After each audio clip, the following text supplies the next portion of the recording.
你可以看到说右边的这个，其实这两个软体都不是市售机会有的软体。对，那右边的这个软体其实是帮助我们来比较 Hi-Res 跟 MP3的一个差异性。对啊，像我基本来说，如果是 MP3 的话，你会发现它在高音的地方是非常不足的。对，那等到 Hi-Res 的时候，它会很明显，在它的那个高音的部分是非常不错的。对，那另外这一边的效果呢，你可以看到说，它最主要的是在展示我们的 DCHX。如果是这个 DCHX 我们把它关掉的时候，你可以看到说它在高音的部分是差很多的。那这个效果其实我们很建议用耳机听啊，因为你用耳机听会非常的明显。那当然，我们把这个 DCHX 打开的时候，你也可以看到它主要是补足它高音的一个效果。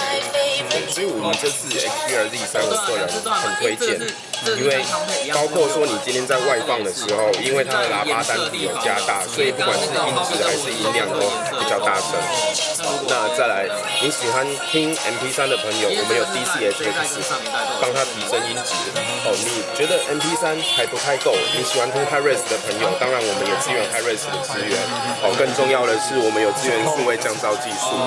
对，所以说你在一些很嘈杂的环境，想要享受到高音质的音乐，我们的 Z3 其实是非常适合。